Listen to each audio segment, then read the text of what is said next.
clicking on this video probably means you're looking to get your shining rock, the Star of Nostos. In this video, I'll show you the spots I'd recommend for gathering each pity piece, along with a few alternative locations that are worth doing if you'd rather make some extra silver through cooking or alchemy materials. Also go over the buffs and artifacts I recommend to speed up the grind a little and make you some extra silver along the way. So what exactly does the Star of Nostos do? Once you interact with it, you can choose any residence or manor you own and instantly teleport there. When you finish, simply leave through the front door and you'll be teleported straight back to where your campsite is. There are a few things worth keeping in mind. Using the teleport puts that character on a 30-minute cooldown. Cooldown continues even while you're logged out. You must be near your installed campsite to use it. You can activate it while mounted, but your mount won't travel with you. You can't teleport to a manor if its rental period has expired. It also can't be used during node wars, conquest wars, or the War of the Roses. How exactly do we obtain it? Treasure is made of 6 different pity pieces, with each one coming from a different gathering activity. Keep in mind that hunting does not drop these at all. You can also purchase the pity pieces from the central market, but right now they're completely filled with pre-orders. Here's where each one comes from. Cracked Terra Shard comes from Hoe Gathering, Withered Wood Chip comes from Lumbering, Thin Essence of Life comes from Fluid Collecting, Faint Wild Soul comes from Butchering, Faded Nature Woven Hide comes from tanning, and Dim Heart Vein Shard comes from mining. You'll need 1,000 of each pity piece. Once you've gathered them, combine each stack with 100 Essence of Nature, which can be purchased from the central market. Crafting all 6 pieces, place them into the Yaz combination pouch in the correct arrangement to receive the Star of Nostos. Once you get it, open your campsite and place it onto the Star of Nostos slot. You'll also notice a special effect floating above your tent. Additionally, you can also obtain an exclusive title from the Chief of Florin in Florin.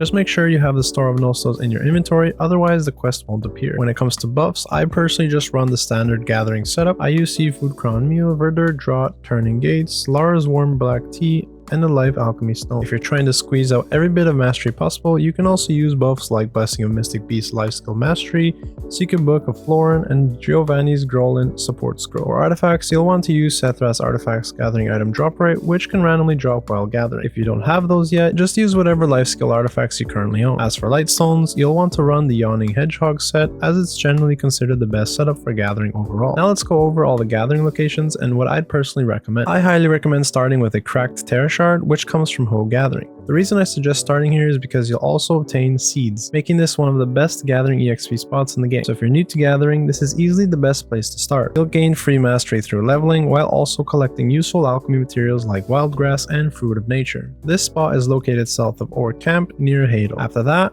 where you go is completely up to you, but I personally moved on to Faded Nature Woven Hide from tanning. The reason is pretty simple. I found this one to be the most tedious, as the hides themselves don't really have value or many uses. On the bright side, you'll probably end up with the highest amount of sharp black crystal shards while doing this one. I personally recommend gathering lizards. The reason is that there's a huge number of them, and whenever you attack one, 7 more will aggro and run straight towards you. It makes for a very relaxed and chill gathering session. This spot is located just northwest of Glish. Alternatively, you can gather a Nabran Steep. This is a great option because you can also work towards your mana potion pity piece at the same time if you haven't finished those yet. This spot can be found northeast of Grana. Next, I'd work on Dim Heart Vein Shard from mining. Mining also gives a decent amount of gathering XP, although it's nowhere near as good as gathering seed. The best spot for this is Pilgrim's Haven, located east of Sandgrain Bazaar. If you don't have a perma HP pot, I'd recommend bringing Star Anise Tea and purified water to prevent the desert debuff from slowly draining your HP. You can buy both from an NPC in Sandgrain Bazaar or occasionally from the central market. I also highly recommend using a character with plenty of weight capacity. If you own a crocodile horse, you can also spread the different ores across your horse's inventory to save yourself from becoming overweight. Next up is Withered Wood Chip. For this one, the exact location doesn't matter too much, but I recommend choosing somewhere with a high density of trees. My favorite spot is just south of Zarka World Boss. It has a massive amount of trees, and most importantly, you don't constantly run into fake trees like you do in other locations. You can also gather the Kaffir trees in Edania. The tree density isn't quite as good,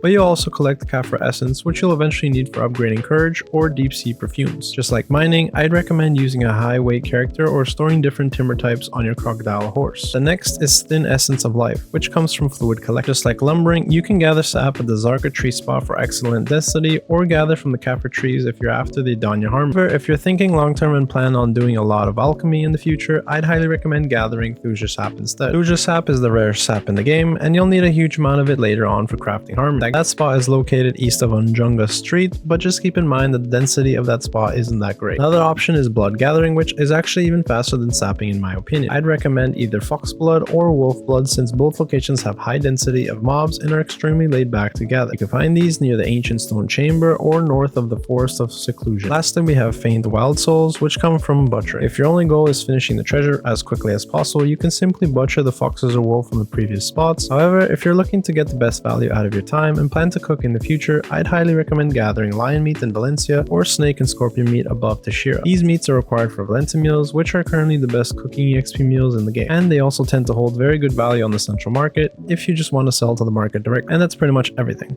Hopefully this guide helped you understand exactly what you need to do to get your own shiny rock. If it did, make sure to leave a like and subscribe, and I'll catch you guys on the next one.